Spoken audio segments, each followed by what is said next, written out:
A dor no rosto de Laia era um grito silencioso. Com apenas 6 anos, ela irrompeu pela porta giratória da Warrant Tech, o vestido branco rasgado e sujo de terra, os olhos inchados de lágrimas que não paravam de cair. Atrás dela, a babá cambaleava, o celular colado à orelha, a voz trêmula tentando articular palavras que não vinham. Os funcionários paralisaram.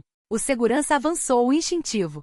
Mas Laia não viu ninguém além dele, o homem de macacão cinza, ajoelhado no chão de mármore, passando o rodo com movimentos mecânicos. Seus dedinhos se cravaram na manga surrada do uniforme. Senhor Daniel, por favor, o choro arrebentava sua voz frágil.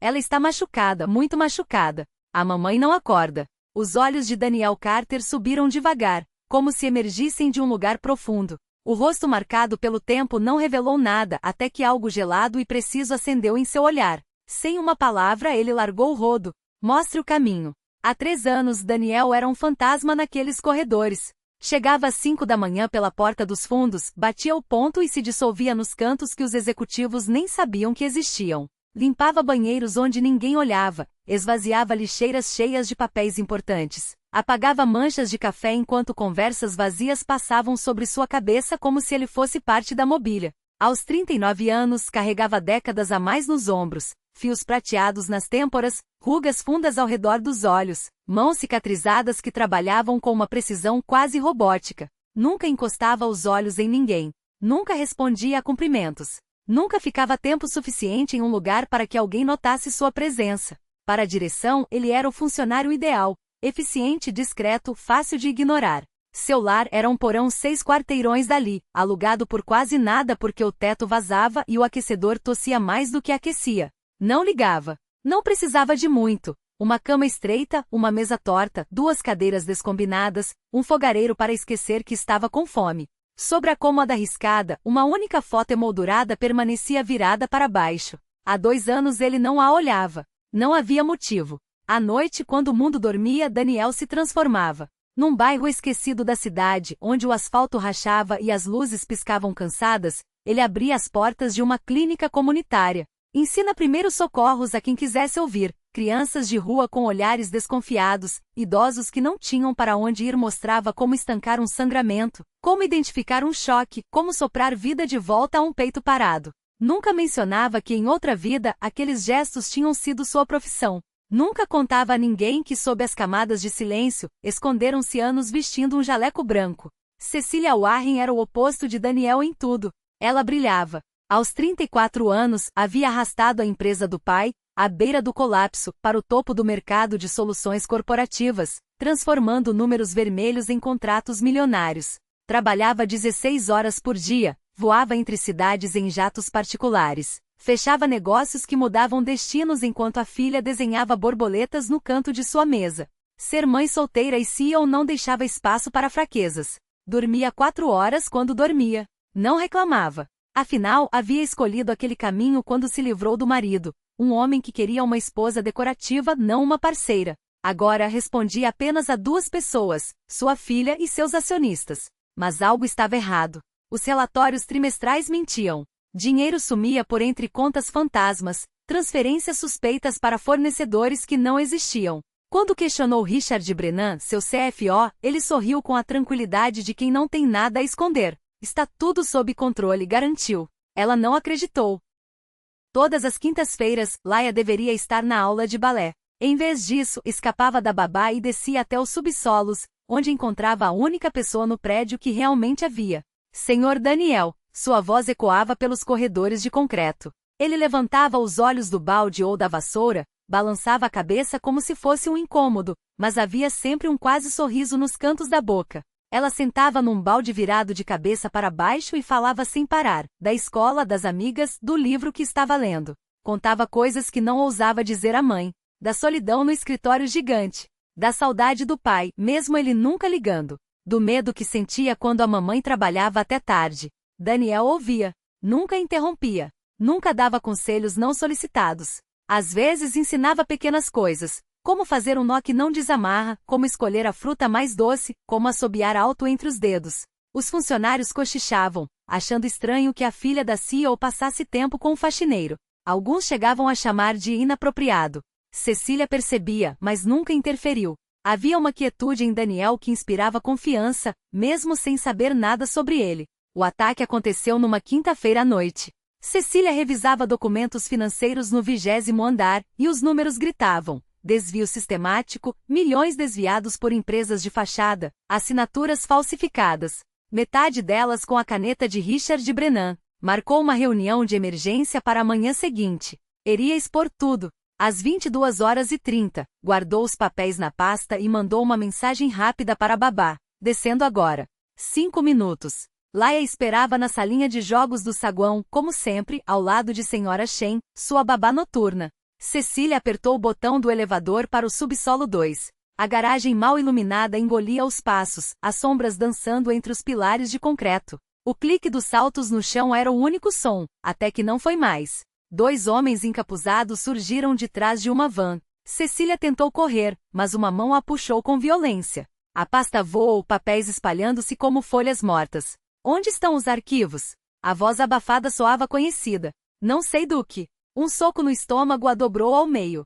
O segundo homem a jogou contra uma coluna. A dor explodiu em sua cabeça. Os backups. Onde? Sua visão turvou. Um braço se levantou para outro golpe. Alguém vem aí, sussurrou o outro. Vamos embora. Eles sumiram. Cecília desabou no chão frio. Tentou se mexer, mas o corpo não respondia. A escuridão avançava. Precisava ficar acordada. Por Laia. No saguão, Senhora Chen olhou o relógio. 22h40. 15 minutos de espera. Ligou. Sem resposta. Fique pertinho de mim, querida. Vou ver onde sua mãe está. O elevador desceu. As portas se abriram para a garagem mal iluminada. Senhora Chen avançou com cautela, a mão de Laia apertada na sua. Senhora Warren? Chamou. Um gemido fraco respondeu. Fique atrás de mim, sussurrou, enquanto avistava o corpo inerte. Cecília caída, o rosto inchado e ensanguentado, o braço torcido em ângulo impossível. Papéis espalhados como provas de um crime. As mãos da babá tremiam ao tirar o celular. Vou chamar uma ambulância. Não toque nela, Laia. Mas a menina se soltou com força. Precisamos do Sr. Daniel. Ele sabe o que fazer. E antes que Senhora Chen pudesse impedi-la, Laia já corria de volta para o elevador, o coração batendo tão forte que parecia querer sair do peito. Atrás dela, a babá ajoelhou-se ao lado de Cecília, dedos trêmulos procurando um pulso. Respiração superficial. Viva, mas quase inconsciente. Seguro e firme, murmurou. A ajuda está chegando. O coração de Laia parecia querer explodir no peito. Ela olhou ao redor, desesperada até avistá-lo, o Sr. Daniel, perto das portas principais, esvaziando uma lixeira com movimentos mecânicos. Sem hesitar, correu até ele e agarrou sua camisa com as 2 mãos, as lágrimas escorrendo sem controle. Sr. Daniel, soluçou a voz quebrada pelo pânico. Minha mãe. Ela está lá embaixo, muito machucada e não acorda. Daniel se ajoelhou na mesma hora, as mãos firmes em seus ombros. Devagar. Onde ela está? Sua voz, antes calma, agora cortava o ar com uma precisão afiada. Subi nível 2 da garagem. A Senhora Chen está com ela, mas a voz de Laia falhou. Por favor, o senhor tem que ajudá-la.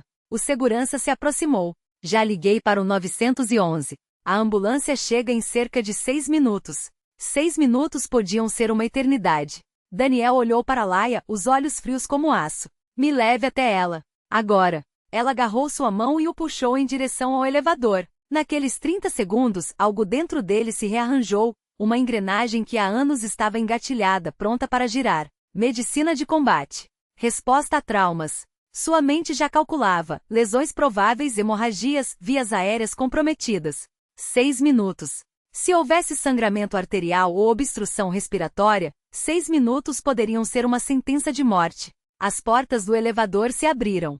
Daniel saiu com passos largos, avaliando a cena em um segundo. Senhora Chen ajoelhada ao lado de Cecília, papéis espalhados, nenhum sinal de agressores, nenhuma ameaça iminente. Ele se moveu rápido, ajoelhando-se ao lado da mulher inconsciente. A Senhora Chen levantou o rosto, aliviada. Graças a Deus. Não sei o que fazer. Daniel já trabalhava, as mãos precisas como instrumentos cirúrgicos.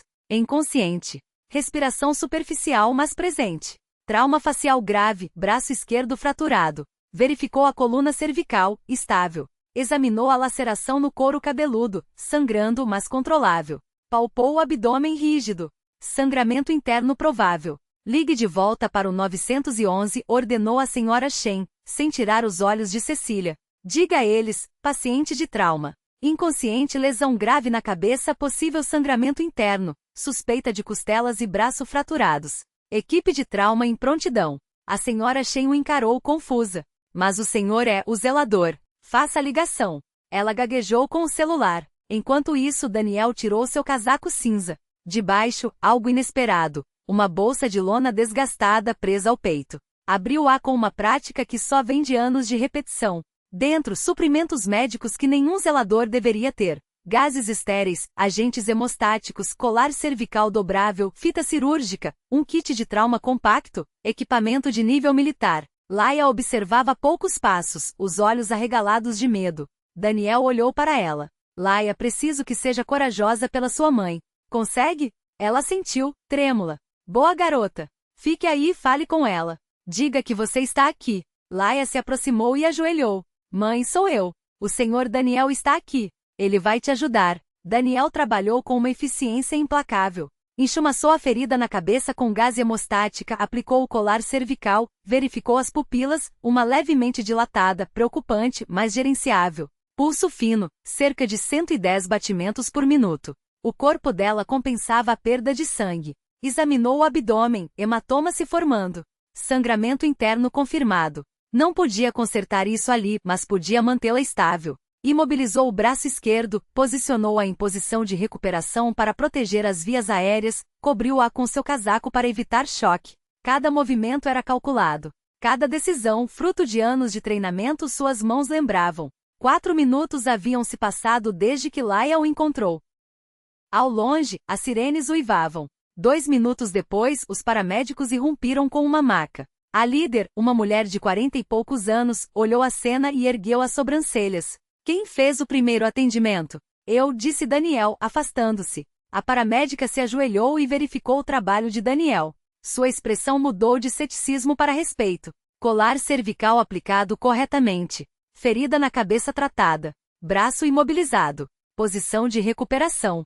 Ela olhou para ele. Você a manteve viva. Militar? Daniel não respondeu. Enquanto carregavam Cecília para a ambulância, a paramédica se virou. Sério, quem é você? Isso aqui é medicina de campo textual. Só alguém que sabia o que fazer, murmurou ele. Um policial chegou. Preciso de depoimentos de todos. Começando por você. Nome? Daniel Carter. Sou o zelador aqui. A caneta do policial hesitou. Ele olhou para os suprimentos médicos. Depois para Daniel. Um zelador que carrega equipamento de trauma militar? Tenho treinamento em primeiros socorros. Estava por perto quando a criança pediu ajuda. Estabilizei a vítima até os paramédicos chegarem. Daniel observou a ambulância se afastar. Depois, virou-se e caminhou em direção ao elevador. O policial chamou por ele, mas Daniel continuou andando. Já havia dado seu nome. Se precisassem, o encontrariam. Mas agora precisava desaparecer antes que alguém começasse a fazer perguntas às quais não poderia responder. Uma chance, por menor que fosse, de evitar isso. Seus dedos tremeram ao fechar o kit médico. A memória daquela noite ainda queimava como ácido. O cheiro de sangue misturado ao pó, os gritos abafados sob o peso da culpa, o rosto de Emily sorrindo ao partir, confiante demais naqueles últimos segundos. Ele havia jurado nunca mais se colocar naquela posição. Nunca mais segurar a vida de alguém nas mãos e falhar. Mas Laia não era apenas alguém. Era uma criança de 8 anos, com os olhos arregalados de terror e as mãos pequenas apertando as dele como se ele fosse a última âncora em um mar de caos. E quando ela olhou para ele suplicando, algo dentro de Daniel, algo que ele acreditava morto há anos, se recusou a deixar que a história se repetisse. Você não falhou com ela. Cecília quebrou o silêncio, a voz baixa, mas firme. Você a salvou. Assim como salvou mim. Daniel exalou, os ombros curvados como se carregassem um fardo invisível. Eu só fiz o que qualquer pessoa com treinamento básico faria. Qualquer pessoa não teria estabilizado uma vítima com ferimentos tão graves em menos de 2 minutos, ela contra-argumentou, aproximando-se. Qualquer pessoa não teria mantido a calma enquanto o mundo desabava ao redor. Você agiu como médico que ainda é, não como zelador que finge ser. Ele cerrou os punhos. Não sou mais aquele homem. Então quem é você, Daniel? Cecília desafiou, os olhos fixos nos dele. Um fantasma que se esconde atrás de baldes e panos de chão? Ou um homem que, mesmo quebrado, ainda escolhe se levantar quando alguém precisa? O ar entre eles ficou pesado. Daniel poderia se levantar e sair. Poderia voltar a ser a sombra que ninguém notava. Mas algo na maneira como Cecília o encarava, sem piedade, sem romantismo, apenas com uma compreensão cruel da dor que ele carregava, o impedia. Eu não mereço ser chamado de herói, ele murmurou finalmente. Ninguém está pedindo isso, ela respondeu, estendendo a mão boa para tocar levemente seu braço. Só estamos pedindo que você pare de se punir por estar vivo. Daniel fechou os olhos. A verdade doía mais do que qualquer ferida de guerra. E, pela primeira vez em 8 anos, ele permitiu que alguém visse. Quem é esse homem? Elizabeth Morrison cortou o ar com a pergunta, os olhos afiados como lâminas de um bisturi que já dissecara incontáveis balanços e contratos. Daniel não se virou. Não tirou os olhos de Cecília, como se o resto da sala tivesse se dissolvido em névoa. Ela ainda tremia, mas não por medo. Era a tensão de 8 anos de silêncios forçados finalmente se rompendo, como um osso que volta a se soldar depois de quebrado. Um amigo, Cecília respondeu, a voz firme apesar do cansaço. Alguém que me lembrou que coragem não é a ausência de medo. É agir mesmo assim. Morrison não se convenceu. Seu olhar deslizou para Daniel, avaliando o traje impecável que não conseguia esconder a postura de quem já carregou fuzis em vez de pastas, os olhos que tinham visto coisas que nenhum relatório anual poderia descrever. Um amigo não interfere em uma reunião de conselho. Um amigo não desarma um homem com um comando de voz. Um amigo faz o que for preciso, Daniel respondeu, finalmente virando-se para ela. Não havia desafio em seu tom, apenas uma verdade tão sólida que não precisava de ênfase. E um conselho que permite um predador como Brennan na mesa não merece ser chamado de liderança. O silêncio que se seguiu foi elétrico. Os outros membros trocaram olhares, alguns consternados, outros com um brilho de respeito relutante. Cecília se endireitou na cadeira, os dedos ainda frios, mas a coluna reta como aço. Senhores, senhoras, ela começou, e sua voz não tremia mais. Acabamos de ver o que acontece quando confiamos nas aparências. Brennan era carisma e sorrisos, mas por baixo era podridão. Daniel. Ela fez uma pausa, como se o nome pesasse mais do que qualquer título. É o oposto. Não tem um currículo reluzente, não faz discursos. Mas quando tudo desabou, ele esteve aqui. Não por dinheiro, não por poder. Porque era a coisa certa a fazer. Morrison cruzou os braços. E o que você sugere que façamos com essa informação, Cecília? Convocar um janitor para o conselho? Sugiro que paremos de julgar pessoas pelo que elas foram e comecem a avaliar pelo que elas são, e Cecília rebateu sem hesitar. Sugiro que se queremos reconstruir esta empresa, precisamos de pessoas que não tenham medo de sujar as mãos. Brennan nos ensinou uma lição. Lealdade não se compra com salários ou bonificações. Se compra com ações. Com escolhas. Ela respirou fundo. E Daniel fez a sua. Os olhos de Morrison estreitaram-se. Não era uma mulher que se deixava convencer facilmente, mas também não era tola. Sabia reconhecer um ponto de virada quando via um. E qual seria o seu papel aqui, senhor? Ela deixou a frase no ar, esperando. Smith. Daniel mentiu sem pestanejar, usando o sobrenome que havia abandonado junto com a farda. Daniel Smith. E meu papel? Ele olhou para Cecília, que lhe deu um quase imperceptível aceno de cabeça. Garantir que isso nunca mais aconteça. Morrison estudou-o por um longo momento. Então, com um suspiro que poderia ser resignação ou cálculo, assentiu. Muito bem. Mas saiba uma coisa, Sr. Smith, se isso for teatro, se você for mais um lobo em pele de cordeiro, eu mesma vou garantir que você nunca mais trabalhe nesta cidade. Daniel não sorriu. Não ofereceu garantias vazias. Não precisa, ele disse, simplesmente. Basta observar. E quando Cecília sorriu, um sorriso pequeno, cansado, mas real, ele soube que pela primeira vez em anos, não estava mais correndo de algo. Estava correndo para... Estavam revisando os últimos detalhes do centro comunitário. Cecília fechou a pasta com um suspiro que não era de cansaço, mas de algo mais leve. Algo que Daniel não conseguia nomear, mas reconhecia porque às vezes sentia o mesmo. Acho que está pronto. Ela disse, olhando para as plantas espalhadas sobre a mesa. Ou pelo menos, o mais pronto que algo assim pode estar. Daniel passou os dedos sobre o projeto do jardim terapêutico, um espaço que ele havia insistido em incluir. Não por capricho, mas porque lembrava das palavras de Emily. As pessoas precisam de mais do que remédios. Precisam de um lugar onde se sintam humanas. Vamos abrir as portas em 3 semanas, ele murmurou, mais para si mesmo do que para ela. 3 semanas e não há mais volta. Cecília o observou com aquele olhar que nos últimos meses havia aprendido a decifrar, uma mistura de desafio e compreensão, como se soubesse exatamente o peso daquilo que ele não dizia. Você está com medo, afirmou sem rodeios. Ele não negou. Não havia motivo. Depois de tanto tempo se escondendo atrás de panos de chão e silêncios, mentir seria um desperdício. Não é medo de fracassar, admitiu finalmente. É medo de não ser suficiente. De olhar para aqueles rostos e saber que não importa o que eu faça, alguns vão sair daqui com a mesma dor que entraram. Cecília se aproximou não para tocar, mas para ocupar o mesmo espaço, como se sua presença pudesse ser um escudo contra os fantasmas que ainda o perseguiam. Você já salvou vidas aqui, Daniel. Sem um centro, sem uma placa, sem nada além do que carregava no bolso.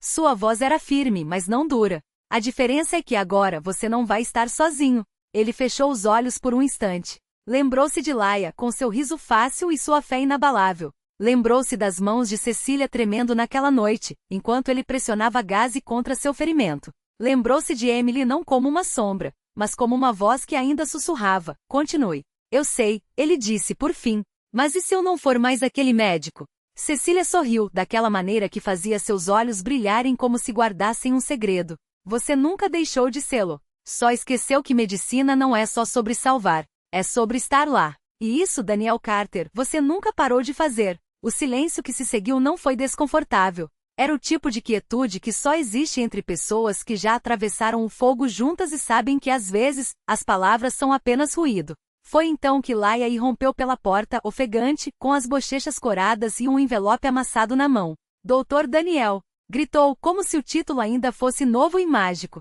A senhora da padaria deu isso para mim. Ela disse que é para você.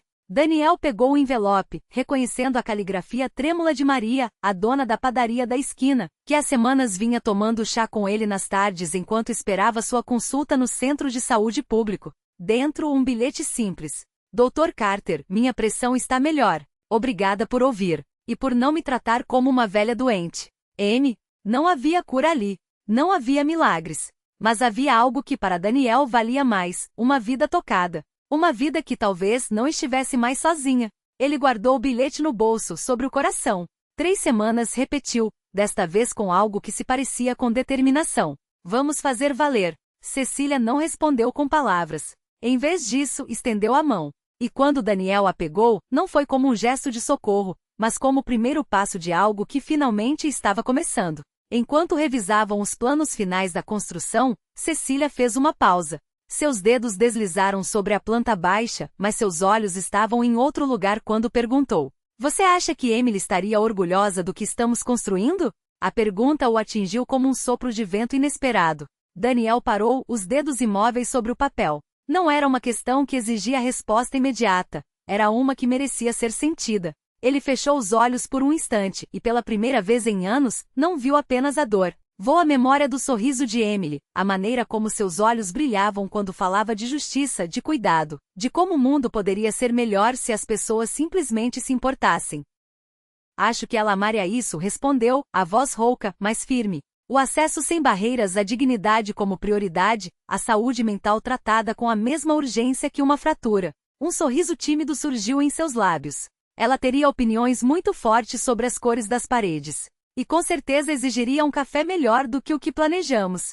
Cecília riu, um som leve que preencheu o espaço entre eles. Anotado. Vou aumentar o orçamento do café. Seu olhar se suavizou. Mas sim, Daniel. Acho que ela estaria orgulhosa. Não por sua causa, mas pelo que nós estamos criando juntos. Porque isso aqui, ela gesticulou para os planos, isso é o que ela acreditava. Então fico feliz que estejamos fazendo, ele murmurou. E fico feliz que você tenha dito sim. Seus olhares se encontraram, e algo intangível passou entre eles, uma corrente de compreensão, uma promessa não dita de que talvez o futuro pudesse ser tão luminoso quanto o passado havia sido doloroso. O Centro Comunitário de Saúde Daniel Carter abriu suas portas em um sábado de maio, sob um céu tão azul que parecia pintado à mão. 70 graus, uma brisa suave, aquele tipo de manhã de primavera que faz o peito inchar de esperança. O bairro apareceu em massa. Famílias que nunca tinham tido um médico de confiança. Idosos que cortavam comprimidos ao meio para durarem um mês. Veteranos cujos olhares distantes carregavam guerras que ninguém mais via. Adolescentes com os ombros curvados pelo peso de segredos que não tinham com quem compartilhar. Vieram porque a notícia se espalhara. Agora existia um lugar onde você poderia ser ouvido sem julgamento, tratado sem humilhação, curado sem perder a dignidade. Daniel estava na entrada de jaleco branco. O tecido era leve contra sua pele, mas o peso simbólico era imenso. 8 anos. 8 anos desde que vestiram igual pela última vez. 8 anos desde que se permitirá ser aquilo que sempre fora. Até o fechamento, atenderam 112 pacientes. Todas as salas de exame estavam ocupadas. Crianças brincavam com os brinquedos que Laia insistira em incluir, porque ninguém gosta de esperar chorando o Dr. Daniel. Adultos preenchiam formulários com mãos trêmulas, como se a cada traço da caneta temessem que tudo fosse desaparecer. Daniel movia-se entre eles com uma calma que surpreendia até a si mesmo, triando casos, consultando a equipe, auscultando pulmões, escrevendo receitas, apertando a mão de uma mãe cujo bebê havia parado de respirar durante a noite. Era só congestão. Nada grave. Mas o medo dela era real, e isso bastava. Isso era para o que ele havia nascido. Cecília observava de longe. Via o zelador silencioso transformar-se em Dr. Carter, seguro, compassivo, brilhante. Via-o vivo de uma maneira que não era apenas sobrevivência. Era propósito. Naquela noite, depois que o último paciente saiu, ela apareceu em seu consultório com café e comida para a viagem. Primeiro dia bem-sucedido? Perguntou, deslizando a xícara sobre a mesa. Além de qualquer expectativa, ele respondeu, os olhos ainda brilhando com a energia do dia. Atendemos mais de 100 pessoas hoje. Você atendeu, corrigiu Cecília suave. Isso foi sua visão. Nossa visão, ele emendou. Eu não teria conseguido sem você. Comeram em silêncio, um daqueles silêncios confortáveis que só existem entre pessoas que não precisam preencher cada espaço com palavras. Até que Cecília falou. Não sei o que teria feito sem você esses últimos meses. Não só pelo centro. Por tudo. Sua voz tremia levemente. Você foi essencial. Daniel levantou os olhos. O azul deles encontrou o castanho dos dela, e algo se moveu no ar, algo que vinha se construindo há tempo demais para ser ignorado. Você também, disse ele. Você me deu um motivo para parar de me esconder. Mostrou que seguir em frente não é trair o passado. É honrá-lo. A porta se abriu antes que pudessem dizer mais. Vocês já terminaram de ficar melosos? Laia entrou como um furacão, os cachos saltando enquanto empurravam papel para Daniel. Porque eu quero mostrar uma coisa pro Dr. Daniel. Ele riu, enrubescendo. Não estávamos sendo melosos. Estavam sim, Laia revidou, cruzando os braços. Adultos acham que a gente não percebe, mas a gente percebe tudo. Ela estendeu o desenho, Daniel de jaleco rodeado por figuras sorridentes. No canto, uma mulher pequena com asas e um uniforme de enfermeira. É sua esposa, explicou Laia séria. Minha mãe me contou sobre ela. Achei que devia estar no desenho também, porque ela está vendo você ajudar as pessoas. E ela está orgulhosa. O papel tremulou nas mãos de Daniel. Não eram lágrimas, era algo maior, algo que queimava e sarava ao mesmo tempo. Aquela criança de 6 anos entenderá o que ele próprio demorará anos para aceitar, que Emily não estava ausente. Que ela vivia em cada consulta, em cada sorriso aliviado, em cada vida que ele tocava. Obrigado, Laia conseguiu dizer, a voz grossa. Isso é o presente mais lindo que já ganhei. Ela sorriu radiante. O Dr. Daniel pode jantar com a gente? Por favor, a gente precisa celebrar. Cecília olhou para ele, os olhos úmidos. Você gostaria? Ele assentiu. E assim ficou decidido. Vamos comer pizza, celebrar. E ninguém pode ficar triste, porque hoje é um dia feliz, decretou Laia, como se fosse a lei mais importante do universo. Ela estava certa. Era um dia feliz. Nos meses que se seguiram, o centro tornou-se o coração da comunidade. Mais pacientes chegavam a cada semana. Daniel contratou mais funcionários, expandiu os serviços. Centenas de vidas eram transformadas mensalmente, não apenas tratadas, mas vistas. E sem que percebessem exatamente quando, casa passou a ser onde Cecília e Laia estavam. Aconteceu devagar. Primeiro jantares depois do trabalho. Depois, fins de semana explorando a cidade e museus, parques, o cais. Eles pareciam uma família. Eles eram uma família. Um ano depois do ataque, durante a celebração de aniversário do centro, Daniel subiu ao pequeno palco montado no pátio. Cecília e Laia estavam na primeira fileira, sorridentes. Ele segurou o microfone, a voz levemente trêmula. Tenho mais um anúncio, começou. Há um ano, eu era um homem que havia desistido de si mesmo. Seus olhos encontraram os de Cecília. Então alguém me mostrou que segundas chances não são sobre merecer, são sobre ter coragem de aceitá-las. Ele desceu do palco e se aproximou delas. O murmúrio da multidão cessou. Laia arfou quando Daniel ajoelhou não diante de Cecília, mas diante dela. Tirou uma pequena caixa do bolso. Laia Warren disse solene: eu gostaria da sua permissão para fazer uma pergunta muito importante à sua mãe. Os olhos da menina brilharam. Sim, sim, pergunte. Pergunte. Daniel se levantou e virou-se para Cecília, cujas lágrimas escorriam sem controle. Abriu uma segunda caixa. Um anel de diamante reluziu sob o sol. Cecília Warren, sua voz quebrou, mas ele não parou. Você me salvou muito antes de eu salvá-la. Me viu quando eu era invisível. Acreditou em mim quando eu havia parado de acreditar em qualquer coisa. Você e sua filha me deram uma família quando eu achava que havia perdido tudo. Engoliu em seco. Não posso prometer que serei perfeito. Não posso prometer que não haverá dias em que o passado doer, mas prometo estar presente. Prometo amar vocês duas com tudo que sou. Uma pausa. Você se casaria comigo? Deixaria eu fazer parte desta família? O silêncio foi quebrado por um sussurro. Sim. Depois mais alto, como se o mundo precisasse ouvir. Sim. Daniel deslizou o anel em seu dedo. Cecília o puxou para um abraço, e Laia se jogou sobre ambos, criando um emaranhado de risos e lágrimas. Os convidados aplaudiram, mas eles mal ouviram. Estavam ocupados demais começando. O próximo capítulo, a próxima página, a próxima vida. Uma história que começou com um menino desesperado, um herói escondido e um amor que curou as feridas mais profundas. E que agora seguia adiante, juntos.